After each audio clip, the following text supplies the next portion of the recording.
Sebelum melanjutkan, jangan lupa subscribe dulu, terima kasih. Bab 40 keluar dari telur. Mata Feng Jiu menyipit saat merasakan dinginnya air kolam dan rasa sakit dari banyak luka di tubuhnya. Namun setelah rasa sakit awal, muncul perasaan nyaman yang menenangkan, seperti aliran hangat yang mengalir lembut di sekujur tubuhnya yang lelah dengan sentuhan lembut. Aliran hangat. Tiba-tiba dia membuka matanya dan melihat tubuhnya di air yang seharusnya dingin. Pada saat itu, dia sepertinya bisa mendeteksi aura samar di permukaan air. Bukan kekuatan mistis, tapi kekuatan roh yang murni dan tak ternoda.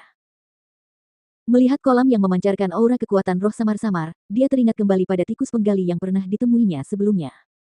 Apakah karena kekuatan roh dari kolam ini yang menyebabkan mereka menjadi begitu besar dan kuat? Tetapi mengapa ada aura kekuatan roh yang murni dan tak ternoda di tempat seperti ini?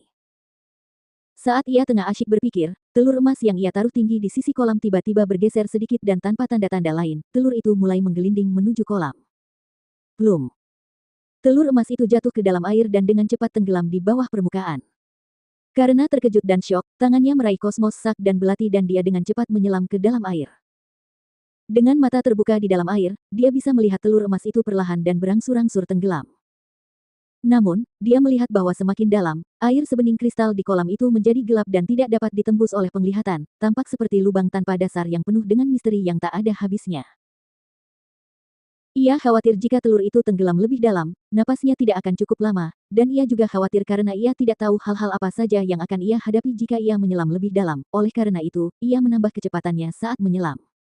Ketika ia melihat bahwa ia semakin dekat, ia mengulurkan tangannya dan meraih telur itu, memegangnya erat-erat.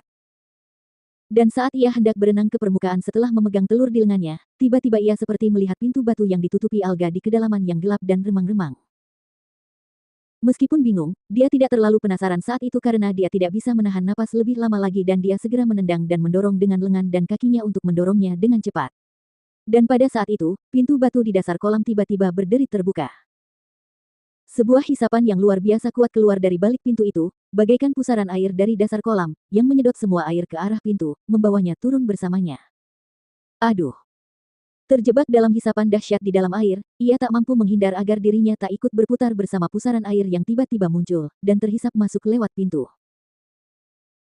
Namun tekanan yang sangat kuat dari air dan terperangkap dalam pusaran yang berputar kencang itu membuatnya tiba-tiba merasakan darah jantungnya mengalir deras ke dadanya dan dia memuntahkannya melalui mulutnya, dengan sebagian besar jatuh tepat ke telur emas yang telah dia genggam erat di lengannya. Namun sebelum dia melihat darah jantung yang dia batukan diserap oleh telur emas itu, semuanya tiba-tiba menjadi hitam di depan matanya dan dia kehilangan kesadaran.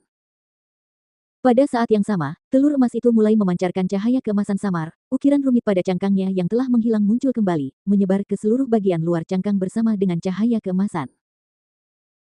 Yang benar-benar di luar dugaan siapapun adalah bahwa telur emas yang tadinya berukuran sekitar 2 kepalan tangan itu tiba-tiba membesar secara bertahap di bawah cahaya keemasan.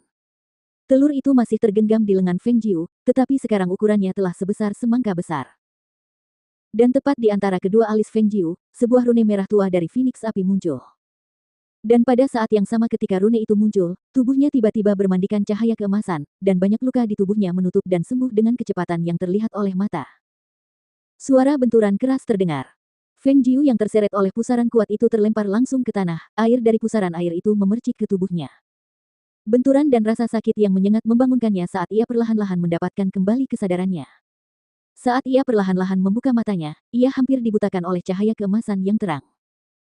Retakan. Suara retakan yang jelas dan renyah itu mengejutkannya dan dia menunduk menatap telur emas yang menggelinding dari genggamannya, yang kini sebesar semangka besar, dengan retakan panjang di sisinya. Retakan. Suara retakan itu terdengar lagi dan garis zigzag panjang lainnya muncul di cangkang telur. Dan ketika dia melihat dua bagian cangkang telur itu pecah, dia tiba-tiba tertegun dan tidak bisa berkata apa-apa lagi.